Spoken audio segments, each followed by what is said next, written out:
Quiero que se fije bien en esta imagen. Guárdela en la memoria porque volveremos sobre ella. Se trata, en efecto, de un carro al galope encontrado en la zona de Tamashgert, al sur de Argelia. Una pintura como otras que iremos viendo, que guarda una estrecha relación con la historia que quiero contarle. Otra historia oficialmente imposible, que no será del agrado de los arqueólogos ortodoxos. Pero la verdad, como usted sabe muy bien, no es patrimonio de nadie. Sígame y juzgue por sí mismo.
Keops, Kefren, Micerinos, el símbolo de Egipto, la última de las 7 maravillas del mundo antiguo.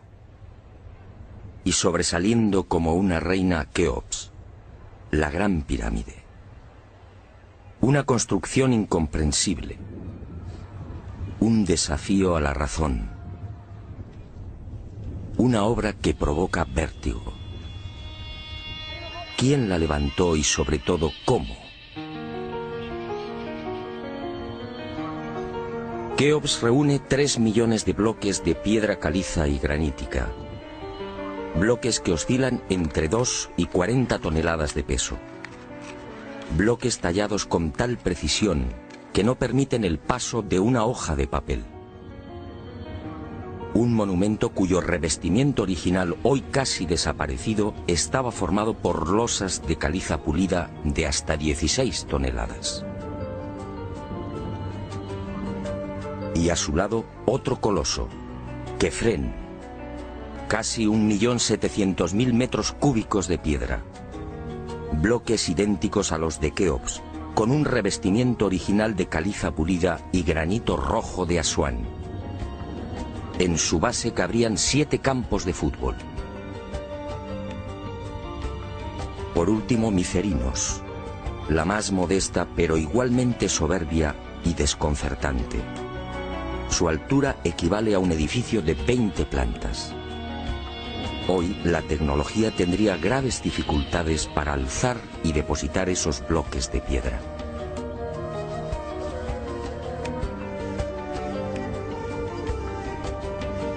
A la vista de estas mareantes cifras, el mundo se pregunta, ¿cómo lo hicieron?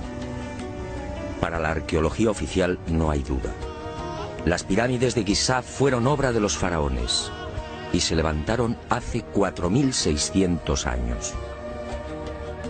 Los bloques fueron trasladados desde las vecinas canteras de Tura y Mohatan, a escasos kilómetros del Cairo, y encajados en los respectivos monumentos mediante el uso de gigantescas rampas. Rampas, dice la arqueología, por las que miles de obreros empujaban los bloques con el auxilio de rodillos de madera.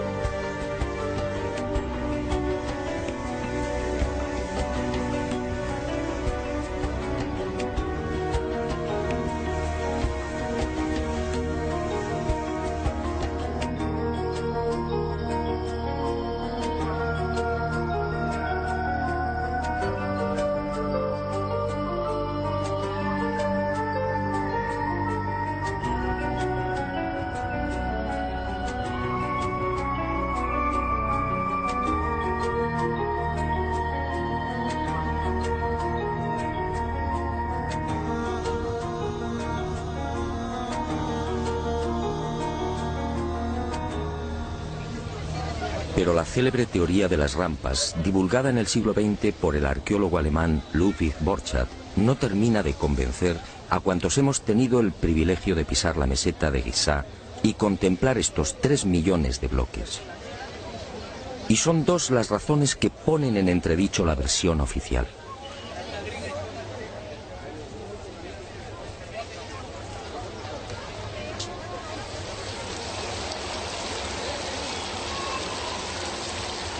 Según los arqueólogos, la Gran Pirámide fue construida por Keops, el faraón que reinó entre los años 2590 y 2567 a.C. Basta un sencillo cálculo para comprobar que en esos 23 años de reinado, los trabajadores tuvieron que mover y elevar hasta las correspondientes hiladas un total de 357 bloques por día.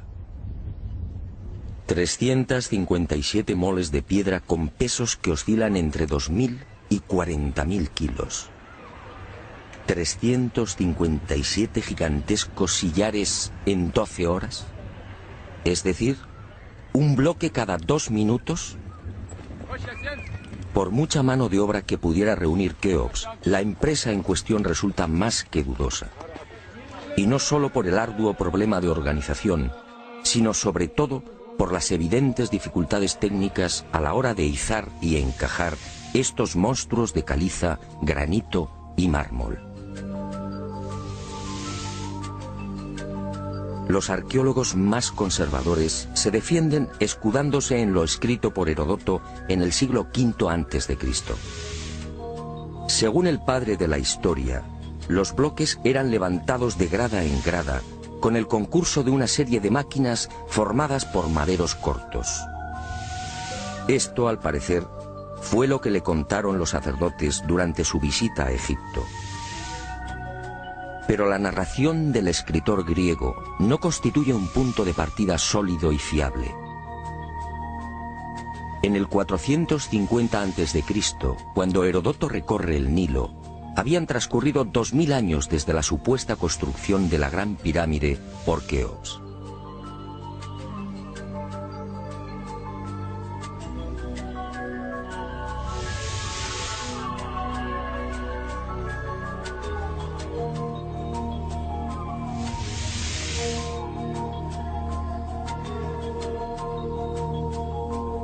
Heródoto no menciona las rampas, ni se atreve tampoco con el espinoso problema de los 357 bloques por día. Heródoto cuenta lo que le contaron. ¿Es esto una prueba científica para determinar cómo y cuándo se levantó la Gran Pirámide?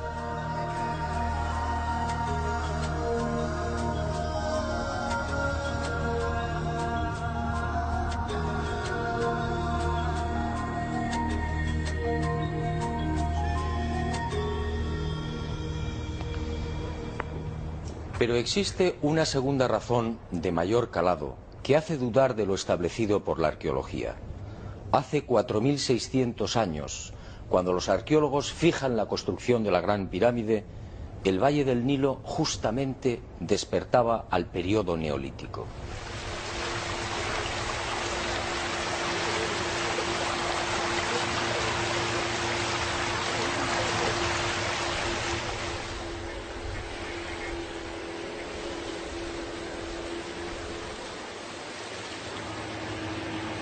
En otras palabras, tanto en el sur, en el Alto Egipto, como en las regiones del Fayum y del Delta Occidental, los habitantes malvivían en chozas de juncos y adobe.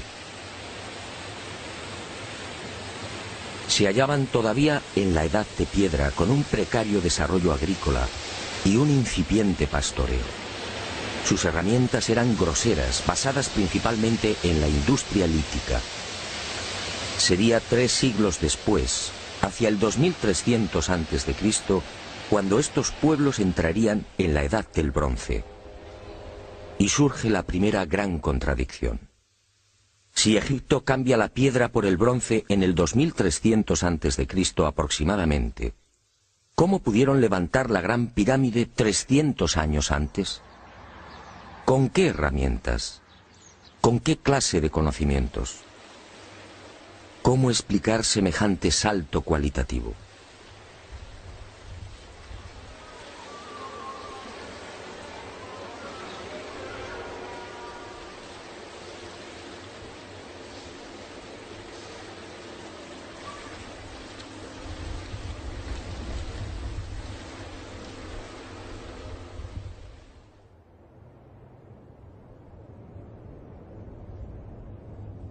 Nadie en su sano juicio y con un mínimo de información puede aceptar que esta maravilla arquitectónica fuera obra de unas gentes primitivas que ni siquiera conocían la escritura.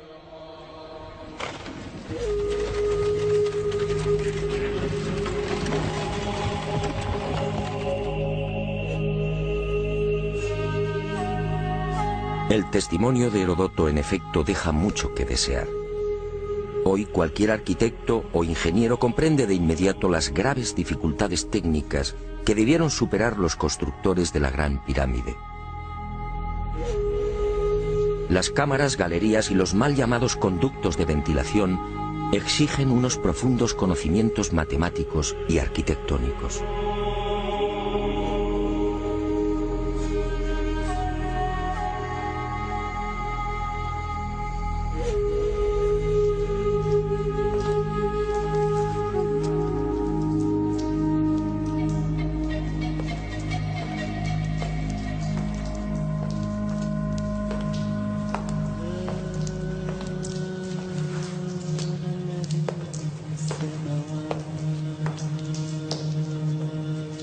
Basta echar un vistazo a las toscas herramientas con las que, según los arqueólogos, se construyeron las pirámides, para comprender que algo falla en esta historia.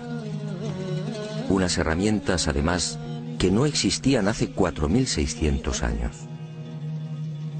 Es que estos mazos, niveles, bolas de dolerita, escuadras, trineos de madera y regletas sirvieron para establecer las asombrosas proporciones de la Gran Pirámide. ¿Cómo explicar, por ejemplo, que la desviación de la orientación norte-sur de sus caras no supere los 3 minutos 20 segundos hacia el oeste? ¿Cómo explicar la increíble perfección de la angulación de los bloques de revestimiento? Hoy solo podríamos alcanzarla con instrumentos ópticos. ¿Cómo entender que hace 4600 años aquellos pueblos neolíticos dispusieran ya de una medida tan perfecta como el codo? Como es sabido, solo en la era espacial se ha podido comprobar que el metro estaba mal medido. Su longitud en realidad es algo más de lo que siempre habíamos creído. El metro exacto tiene una longitud de 1.047. Pues bien, 2 codos egipcios equivalían exactamente a 1.047. El metro de la era espacial. ¿Cómo lo lograron? Pero las dudas y contradicciones no terminan ahí.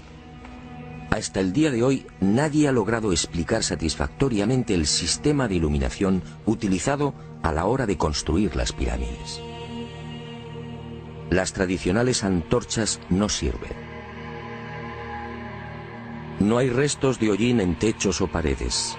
En cuanto a la fórmula de los espejos, reflejando la luz solar hasta lo más profundo, tampoco resiste un análisis medianamente serio. El movimiento del Sol obligaría a los constructores a una penosa labor de permanente rectificación. Esa luz sería útil como mucho para las salas y galerías más próximas a la entrada.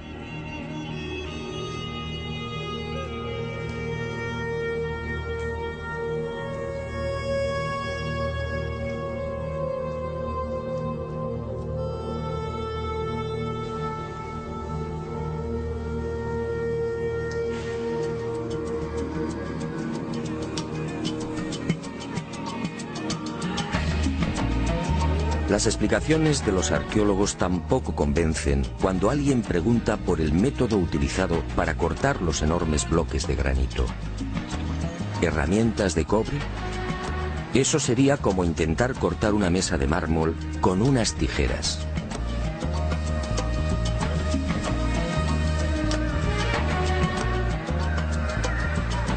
Y otro tanto sucede con el asombroso y enigmático pulido de los vasos de diorita y granito. ¿Qué clase de taladro utilizaban para que la cara interior ofrezca el mismo pulido que la exterior? ¿Cómo lo lograban si por las bocas de estos panzudos vasos no cabe siquiera la mano de un niño? Y otro detalle estremecedor. Al examinar el pulido de estos vasos y platos, los expertos han comprobado que a cada vuelta la presión ejercida era 500 veces mayor que la obtenida en la actualidad con los poderosos taladros de punta de diamante artificial. Y de nuevo la gran interrogante. Si muchos de estos vasos han sido fechados en el 2600 a.C., ¿quién los fabricó? ¿El hombre de la Edad de Piedra? Evidentemente no.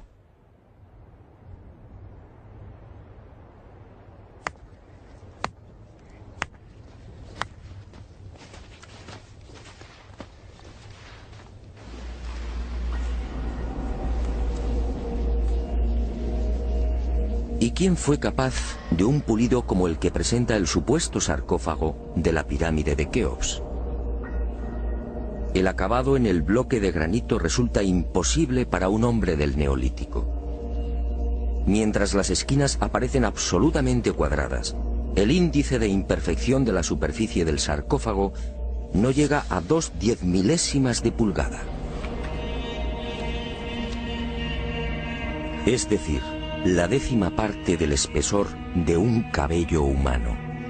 Esa perfección en el trabajo sobre la negra y dura diorita alcanza su máxima expresión en la estatua del citado faraón Kefren, hallada en el Templo del Valle, junto a la pirámide que lleva su nombre. El pulido de la misma es tal que solo cabe el silencio. Nadie sabe, nadie entiende cómo se logró semejante belleza hace 4500 años. ¿Y cómo explicar la técnica empleada para la ejecución de estas perforaciones? Son perfectamente visibles en muchos lugares del Egipto faraónico. Aquí, en la entrada real de la pirámide de Keops, tenemos una muestra. Para la arqueología no hay misterio. Estos orificios, dicen, se conseguían mediante la introducción en la piedra de un cilindro hueco, que al girar cortaba el granito. Pero al examinar la espiral grabada en el interior, algo no concuerda con la versión oficial. La distancia entre línea y línea es de 2,5 milímetros. Nosotros en la actualidad, utilizando taladros con punta de diamante artificial, solo podemos alcanzar 0,05 milímetros por vuelta.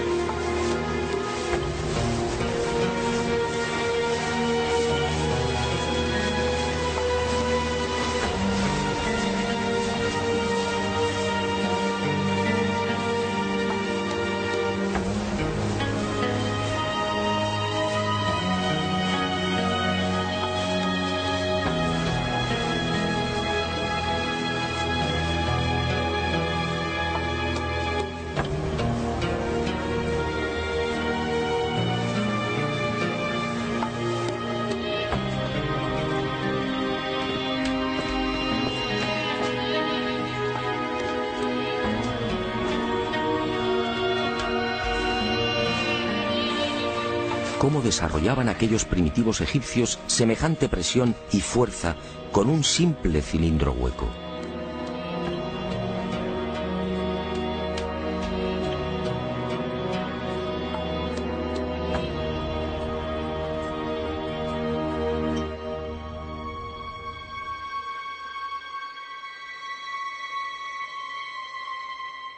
Y aunque algo posterior en el tiempo, también lo descubierto en la tumba de Tutankamón nos deja con la boca abierta.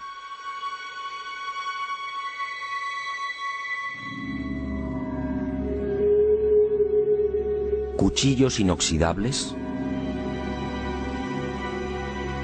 sandalias y manoplas de oro, una cama ergonómica, una cama con la parte de los pies más elevada, favoreciendo así la circulación sanguínea. ¿Cómo es posible hace 3.333 años? ¿De quién lo aprendieron?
Hoy, francamente, son muy pocos los que creen en la versión oficial.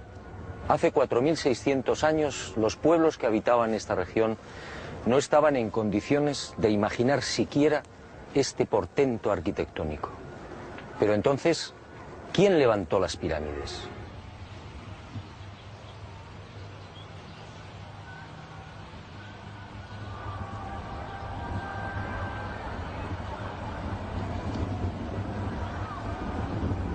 Una primera pista aparece en esta estela de piedra.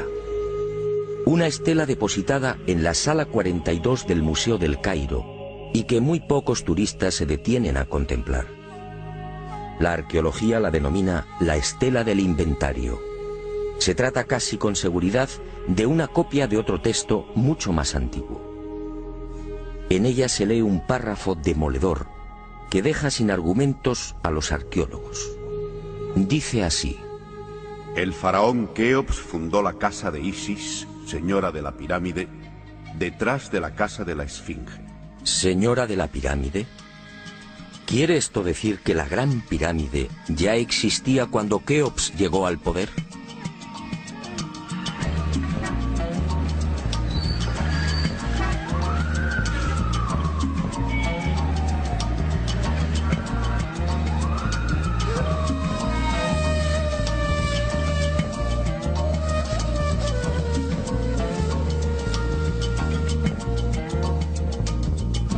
La segunda pista, mucho más espectacular, se encuentra a casi 3.000 kilómetros del Cairo. Y hacia allí nos dirigimos.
Este papiro, o lo que queda de él, recibe el nombre de Canon de Turín.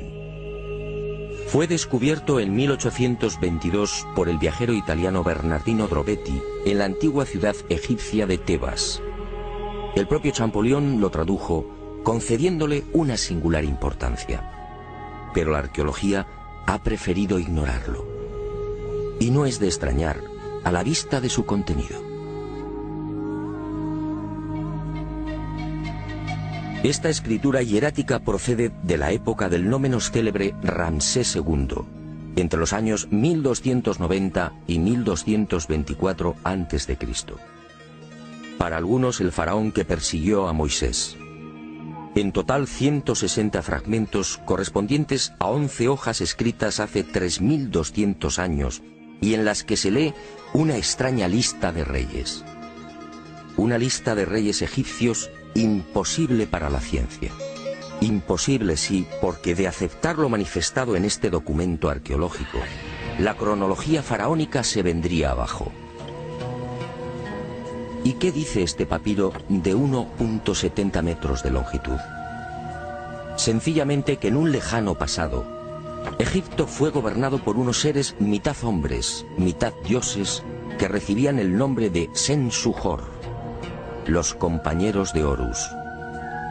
La lista de estos misteriosos reyes sitúa el primer gobierno en el Valle del Nilo, no durante el faraón Menes, hace 5000 años, como afirma la arqueología, sino mucho más atrás en el tiempo. Concretamente hace 11.000 años. Esta desconcertante y revolucionaria lista de reyes aparece ratificada en buena medida por otra historia igualmente despreciada por los arqueólogos. Me refiero a lo escrito por Manetón en el 240 a.C. Este sumo sacerdote recibió el encargo del faraón Ptolomeo II Filadelfo de escribir la historia de Egipto desde sus comienzos. Manetón tuvo acceso a la documentación depositada en el templo de On, en Heliópolis, y cumplió el trabajo. En los escasos fragmentos que se conservan de su obra, en especial en los recopilados por Eusebio, puede leerse algo insólito que, como decía, coincide en lo básico con lo relatado en el Canon de Turín. Según Manetón, antes de Menes, el primer faraón de la primera dinastía, Egipto fue gobernado por unos semidioses y también durante miles de años. El sumo sacerdote greco-egipcio no habla de los Sen-Suhor, pero la casualidad es más que sospechosa. ¿Quiénes eran los Sen-Suhor? ¿Por qué los califican de semidioses?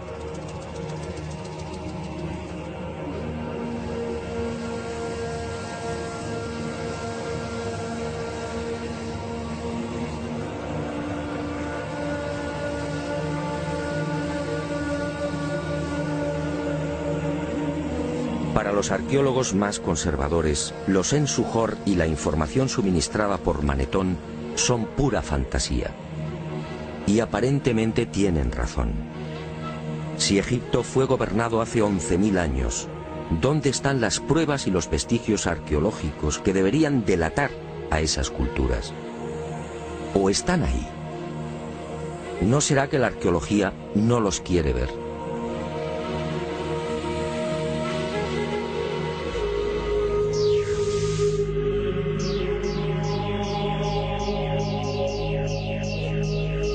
El presente descubrimiento se debe al investigador español Manuel Delgado. Él fue el primero en percatarse de lo que guarda el nuevo Museo Nubio. Todo un hallazgo que ofrecemos en primicia y que una vez más nos hace dudar de la cronología oficial. Este huevo de avestruz fue descubierto en la tumba 96 del cementerio 102 en Nubia por el arqueólogo inglés Cecil Malaby Firth. El hallazgo tuvo lugar en 1907, pero dada su naturaleza, fue silenciado. Alguien dibujó sobre él y lo depositó junto al cadáver. Evidentemente se trataba de un objeto muy querido por el difunto. En una de las superficies pueden apreciarse los dibujos de un avestruz y algunas plantas. En la opuesta, oh sorpresa, otra escena imposible: el curso del río Nilo y las siluetas de unas construcciones muy familiares. Las 3 pirámides de la meseta de Giza. El hallazgo de este huevo de avestruz no tendría mayor importancia, de no ser por un pequeño gran detalle.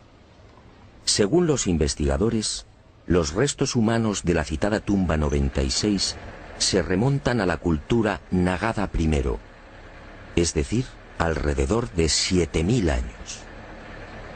7000 años. Algo en efecto no cuadra. Si la arqueología afirma que las pirámides de Giza fueron levantadas hace 4600 años, ¿cómo es que aparecen dibujadas en una sepultura de hace 7000? Pero las pruebas que apuntan a un pasado mucho más remoto de lo que pretende la egiptología no terminan ahí. En 1991 volvió a encenderse la polémica. Esta vez el protagonista fue Abu el-Hol, el padre del terror, nombre dado por los naturales de la región a la mítica esfinge.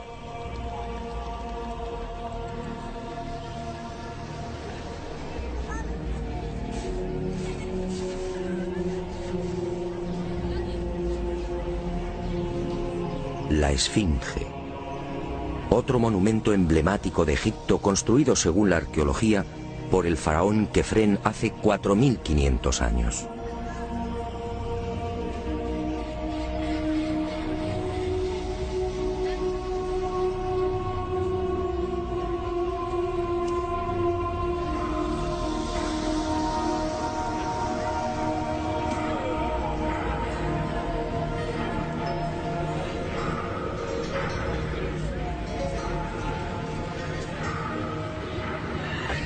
Lo que hoy podemos contemplar tiene escasa relación con la estampa original.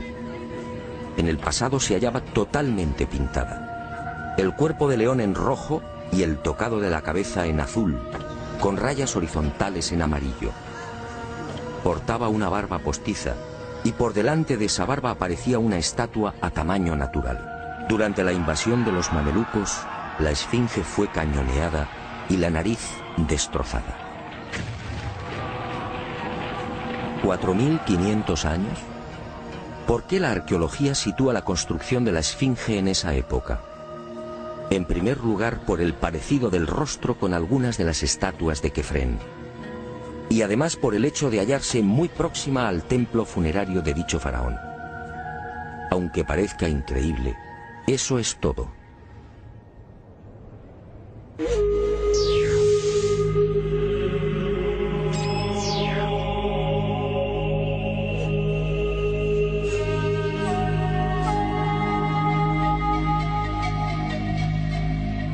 Y en 1991, como decía, los arqueólogos fueron arrinconados de nuevo contra las cuerdas. Un equipo de la Universidad de Boston, dirigido por el geólogo Robert Scott, dio a conocer un estudio que retrasaba la construcción de la esfinge en varios miles de años. Mediante la utilización de ondas sonoras y micrófonos especiales, los geólogos norteamericanos exploraron las rocas que forman parte de la esfinge. El resultado fue asombroso. La zona delantera del monumento y parte de las paredes del foso que la rodea presentan una erosión de 2 metros de profundidad, provocada por las lluvias. En la época de Kefren, supuesto constructor de la esfinge, esta región era un desierto. La única explicación a esa erosión acuática hay que buscarla en un clima especialmente húmedo, entre el 5000 y el 7000 a.C. Casi mágicamente hemos llegado a un punto que ya fue contemplado en uno de los anteriores capítulos de este planeta encantado. ¿Recuerda?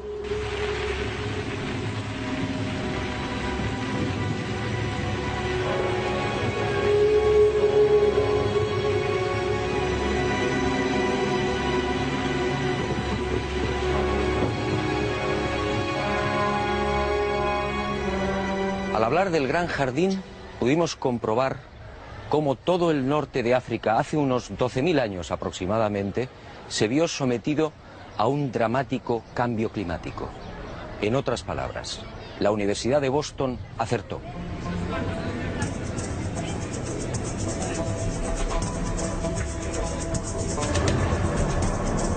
Fue a partir de esa época, hace ahora unos 8000 años, cuando los monzones perdieron fuerza y el Sáhara entró en un lento pero progresivo proceso de desertización.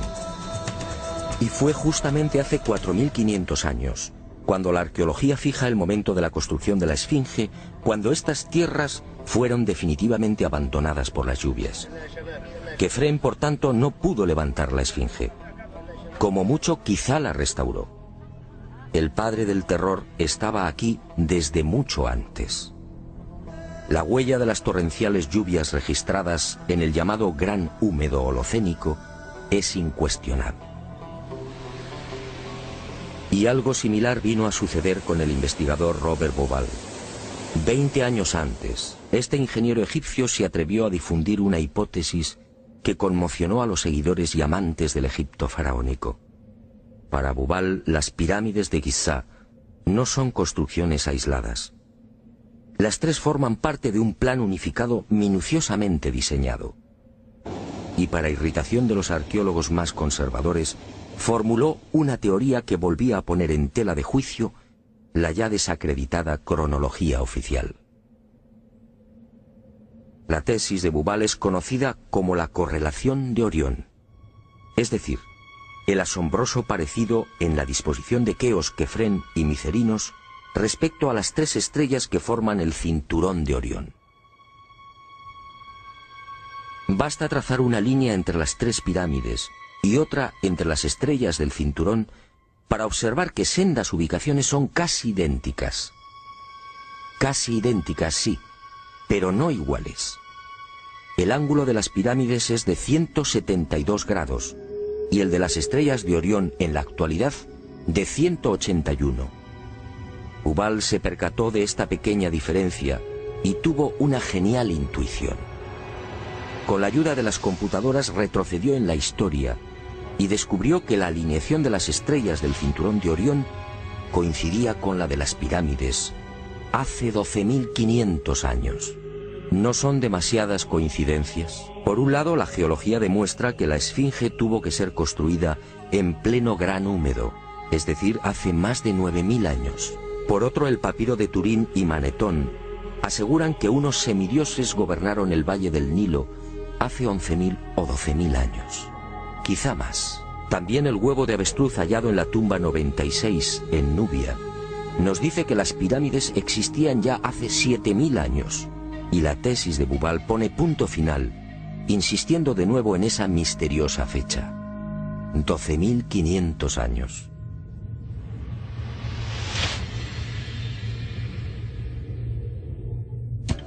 Si tres indicios constituyen una prueba, ¿qué podemos pensar cuando al menos se contabilizan 5?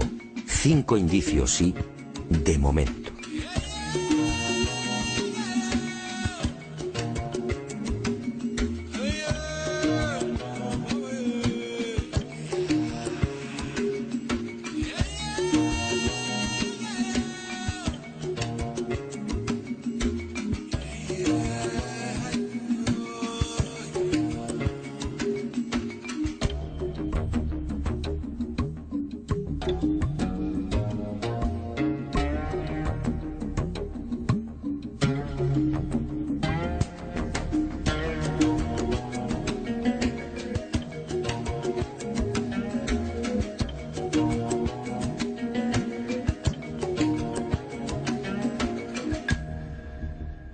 No, las pruebas que contradicen la versión de la arqueología oficial no han concluido.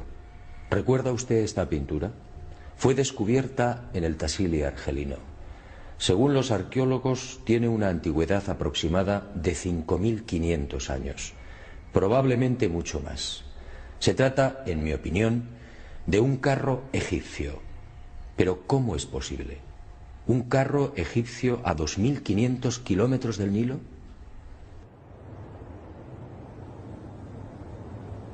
¿Un carro egipcio antes de que existiera Egipto? Si la arqueología dice que el primer faraón de la primera dinastía empezó a reinar 4.920 años antes del presente, ¿cómo explicamos esta pintura, datada mucho antes? No fue la única. En mis investigaciones por el Sáhara pude descubrir cientos de ellas. En 1982, una síntesis de los trabajos de Henry Lott sacaba a la luz un total de 600 carros pintados o grabados. A estos hay que sumar otros 400, distribuidos por Mauritania, Marruecos, Argelia, Libia, Mali y Níger. Más de 1000 carros pintados o grabados a 2000, 3000 y 5000 kilómetros del Nilo. Qué extraño. Carros y conductores típicamente egipcios. Perfiles, tocados y vestiduras son elocuentes. Carros y personajes egipcios en el corazón del Sáhara. Cuando interrogué a los arqueólogos, la mayoría se encogió de hombros. A decir verdad, estas pinturas no son cómodas. Algunas han sido fechadas en una época en la que, según la arqueología, carros y caballos no habían hecho acto de presencia en Egipto. Otras, como las del Tassili o el Fesán libio, son mucho más escandalosas. Los análisis de las sustancias orgánicas contenidas en los pigmentos han sido desconcertantes. 6000, 8000 y hasta 9000 años de antigüedad. ¿Carros y conductores egipcios hace 9000 años? Y casi sin querer, a la vista de estos documentos pictóricos, la memoria vuelve a poner en pie los hallazgos de la Universidad de Boston, el papiro de Turín, la historia narrada por Manetón, las pirámides pintadas en el huevo de avestruz o el descubrimiento de Bubal. Naturalmente, para la arqueología, estas pinturas y grabados no tienen sentido. El caballo y los carros, dicen, entraron en Egipto hacia el 1700 a.C. y lo hicieron con la invasión de los Hicsos, un pueblo procedente de la Alta Siria que gobernó la mitad oriental del delta. Nuevo y grave error de la arqueología. El caballo y los carros, como demuestran estas pinturas y grabados, ya existían en el Sáhara mucho antes de la XIII dinastía. Otra cuestión es que no quieran reconocerlo, y es comprensible. Si los egipcios y su cultura proceden del Sáhara, ¿en qué queda la supuesta hegemonía del Egipto faraónico?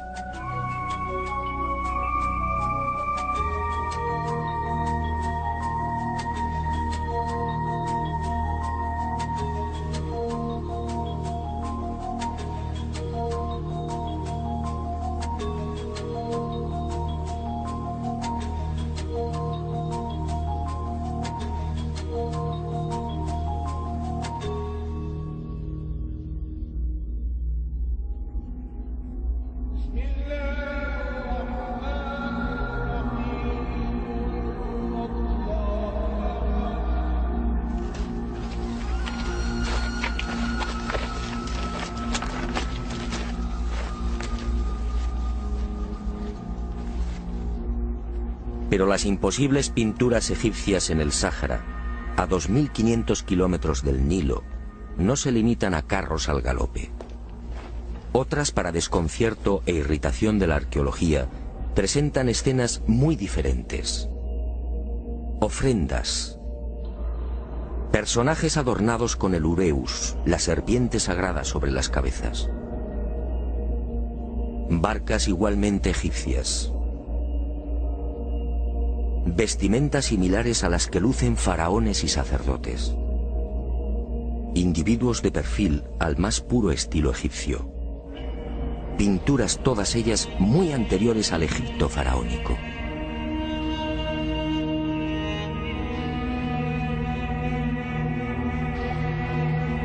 ¿Barcas egipcias en pleno desierto? Si estas pinturas, como aseguran los confusos y confundidos arqueólogos, fueran tan solo el testimonio de la influencia de la 18 dinastía en esta remota parte del Sáhara, ¿cuál sería el sentido de las mismas? En esa época, durante la 18 dinastía, hace 3500 años, esta zona era un desierto idéntico al que ahora vemos. ¿Barcas en un infierno de piedra y arena? ¿Y por qué ignoran la datación? Si estas pinturas se remontan a 9000 años, entonces las barcas sí están justificadas. En esa época, como se recordará, el Sáhara era un jardín, con ríos tan anchos y caudalosos como el actual Amazonas. Pero las extrañas coincidencias van más allá. En esta tumba, a lo largo de más de 120 metros, hace 3100 años, Ramsés III mandó pintar lo que se conoce como el Libro de las Puertas, una especie de cartografía del más allá, una síntesis de la religión del inframundo, la religión del río infernal, la religión que partió del Sáhara y que posteriormente, con las migraciones, apareció entre los guanches, los íberos y los etruscos. ¿Casualidad? ¿Y qué decir de los cientos de representaciones de la vaca sagrada Hathor, del buey Apis o del carnero Amón, todos egipcios con el disco solar entre los cuernos? ¿Cómo explicar que estas mismas imágenes podamos encontrarlas en las pinturas y grabados rupestres de Marruecos, Libia o Argelia? Grabados y pinturas, no lo olvidemos, de 9000, 10000 y 12000 años de antigüedad, es decir, muy anteriores a los bóvidos egipcios. Para el que lo quiera ver, está muy claro. El dios Sol o Amón-Ra de los egipcios, el Achamón de los guanches o el Baal-Jamón de los fenicios tienen un origen común: el profundo y olvidado Sáhara.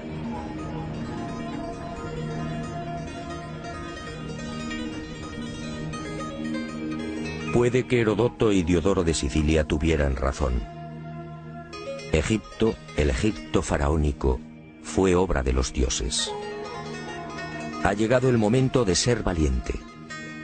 Para mí, hace 9000 o 10000 años, quizá más, alguien no humano descendió en el gran jardín, en el Sáhara Azul, y puso en marcha una gran cultura. Una civilización intuida en una lengua, una religión y unas costumbres comunes.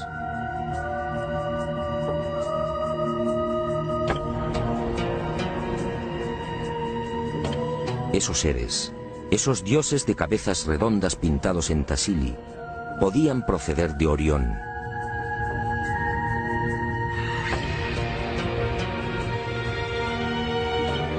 Y ellos, o sus descendientes, levantaron estas magníficas e imposibles construcciones.